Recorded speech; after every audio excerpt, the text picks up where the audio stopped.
Hello everyone, my name is Chris Coons. I'm your 2020 Summer Leadership Project Director. I'm sure you're going to get tired of hearing me say that this summer. But what I want to do is just walk you through some of our themes for the project this summer and some of the major content that we're going to be covering. And the way I want to start is just talking about why we do themes. And it's really not all that complicated, really not all that spiritual. We simply do themes because we think that it helps with learning. It helps things stick a little bit more. It helps things connect a little bit more. And we hope that in the weeks, months, and years to follow this, you would be able to look back and connect things that God was doing in your life with the themes that you had this summer. So I want to introduce you to our project theme and then some of the other themes and content that we're going to be studying this summer as a way to help connect experiences you're going to have with God this summer throughout your lifetime. So the first one I just want to introduce is your 2020 Summer Leadership Project theme. And if you've gotten your project package or someone's delivered it to you, you already know what it is. It's plastered everywhere. It's on your notebook. It might be backwards for you right now. It's on the back of this shirt that I'm wearing right now. Your project theme this summer is enamored. And the reason being is because that's our staff's desire for you, is that you would become deeply enamored with Jesus, with what he has done for you, and what he is doing in the world today, redeeming it and restoring it back to himself and accomplishing his purposes through his people. And the reason that's our theme is because we want this affection, this desire for Jesus to be in you every moment of every day, the rest of your lives. And then connecting with that project theme, our theme verse for this summer is Matthew 22:37-39. And it says this: love the Lord your God with all your heart, with all your soul, and with all your mind. That is the great commandment. And the second is like it: love your neighbor as yourself. So you see here Jesus telling a man, this is what sums up all of the commandments of God. If you want to look at all the commandments, and some people would say that there's over 600 in the Old Testament, if you want to sum them up into two commandments, it's love the Lord totally, whole devotion of yourself to him. And the second is like it: love your neighbor as yourself. And really all it's saying is that the second great commandment is an outworking of the first. If you love God in this total devotion, submission type of way, the natural outflow of that is that you're going to love your neighbor as yourself. That's a powerful thought. And if we look at how Jesus talks about neighbor, it's really deep. If you look at Matthew 5, Jesus says, your neighbor is not just the person that lives next door to you. It's not just your friends and family, but your neighbor is your greatest enemy. And Jesus is saying, love that person. That would have been a radical commandment in his day. And I would argue that it's a radical commandment for us in our day. If you spend any time on social media, you'll see that we're not even very good at loving the people we like, much less loving our enemies. So if the standard for how well we love God is how well we love our greatest enemy, I hope that that's a difficult thought for many of us that we're going to wrestle with this summer as we look at the Great Commandment. And if you look at the word and prayer orientation video that's posted on this website as well, you're going to realize that we're studying through Galatians this summer. And if you look at Galatians 5:14, Paul says in that verse, referencing Jesus, he says, for all the law and the prophets are summed up in this: love your neighbor as yourself. All the law is found in one word, he says: love your neighbor as yourself.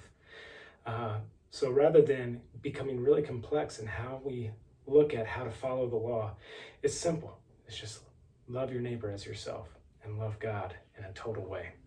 And ultimately, we look to Jesus as our author and example of how to follow this command, because Jesus went to the cross and died for his enemies.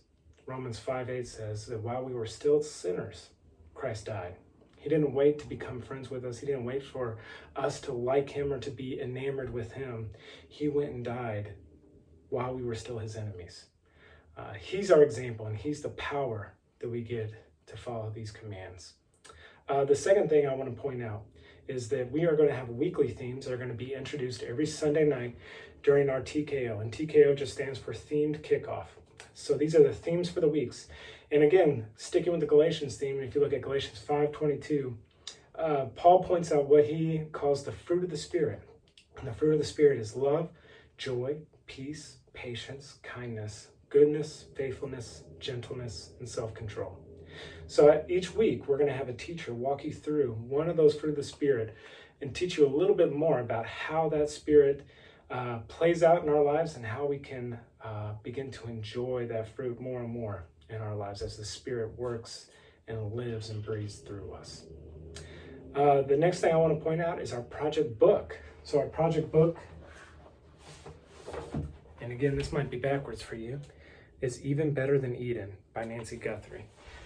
And what happens in this book is she is going to unpack a few different themes that run throughout the narrative of Scripture.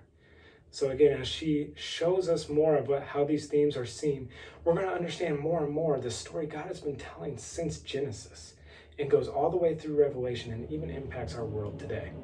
So as she's showing us these themes, I hope that it shows you more and more and gives you an idea of how to understand not just Genesis, not just the prophets like Isaiah and Jeremiah and Daniel and Hosea, not just the New Testament stories and Gospels in Matthew, Mark, Luke, and John, not just the New Testament letters, but the entire narrative of Scripture. And as that narrative is explained to you, I hope that you understand how to connect these themes that the Bible has been telling and bring them home to you, and even understand how God has been telling this story in and around your life as well. The final thing I want to point out to you is your bonus book. It's called The Hiding Place. It's a story about a woman named Corrie ten Boom. She was a Dutch Christian, her and her family, during World War II. And the outworking of their faith, their love for God, caused them to love their neighbor as themselves. And they were hiding Jews that were fleeing Nazis that were trying to persecute and kill them. And as they were hiding these Jews, they were found out. And their fate became the same as those that they were hiding. They were put into concentration camps. And the story follows her and her sister in one of these concentration camps as they continue to live out their faith amidst intense suffering.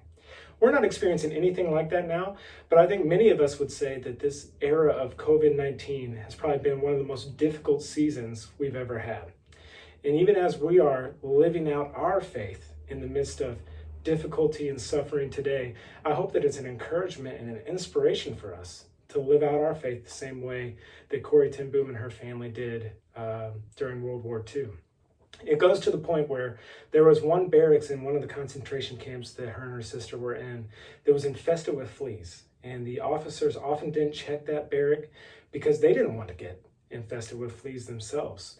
So Corrie ten Boom found out that she could go to that barrack and find privacy whenever she wanted. So she would invite people to study the Bible with her in that place.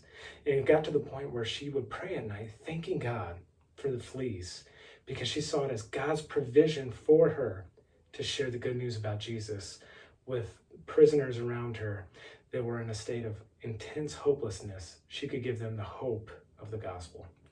But ultimately this summer, theme, no books, no books, our desire is that you would meet the living God and that this God would build you up into leaders for your churches, for your campus, for your communities, for your state, for your world, and that you would be a leader devoted to loving God with all your heart, with all your soul, with all your mind, and loving your neighbor as yourself.